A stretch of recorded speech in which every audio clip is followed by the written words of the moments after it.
It is one of the greatest love stories ever told, and the Cleveland Ballet is set to perform it in May. We're talking Romeo and Juliet.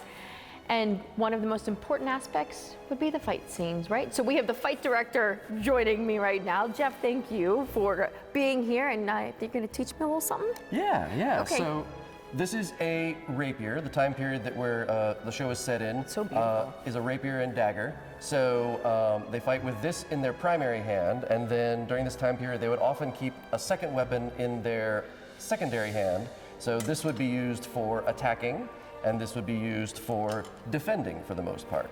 Now, do you think this would be, is this the exact same material that would be used on the ones that they used back then? So they were steel, these are steel. Okay. The ones they had would have been a little bit wider and a little bit flatter. These are modified for theatrical use. So these are the same kind of things they use in fencing because they're stronger and they can withstand that kind of fast. They're also lighter, so they're much better for ballet.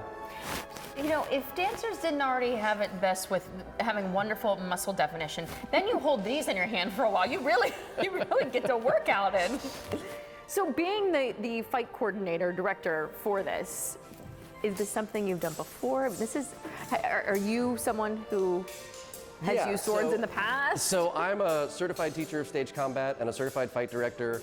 I've been doing this for a very long time, longer than probably some of these dancers were around. And I first staged this show back in 1999, and then we've been doing it every 3 to 5 years since, so I've come back and restaged it. How important are these fight scenes to this whole production? What we created with this production is a world where the fight scenes are very guttural and visceral. They are trying to attack each other, but also happening in a ballet world. So instead of just like avoiding like you might in a regular sword fight, they're doing things like leaps to get away from each other. So they have that lovely like body line and power to mix into it as well. I love this. Our dancers are coming in, they're getting ready because they're going to be rehearsing all through all these, and we're really going to see what this is about, how they do this the proper way. But how long does it normally take for you to train someone to do this? Oh, there's so much to it. There's how you deal with the sword and the positioning of the blade. There's how you hold your body so that it's all safe. There's learning the choreography and the sequence of the moves. Everything is fashioned around safety. So everything they do is to keep each other safe. Even when we're attacking each other, it looks like we're being aggressive, but we're actually being aggressively cooperative.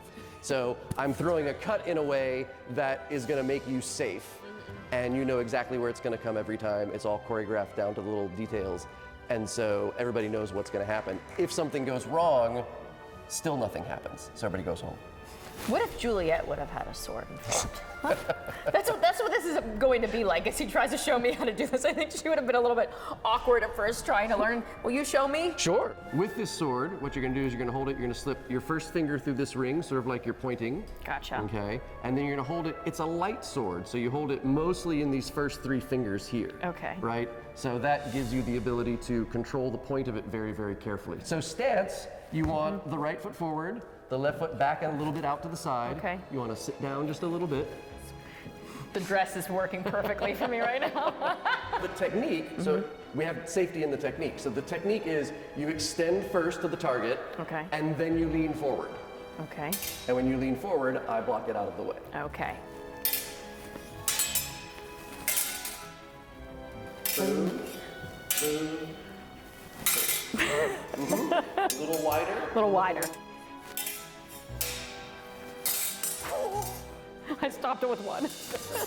I'm gonna cut to your dagger side. Okay. So you're gonna just let this relax. Okay. Okay. And then you'll just lift that up and block there.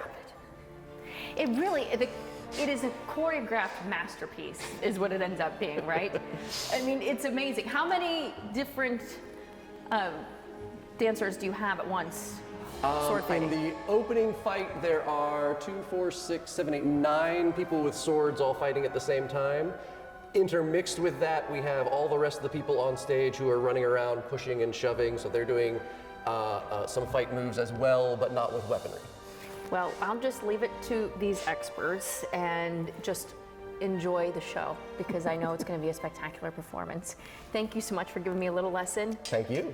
These guys know what they're doing out here.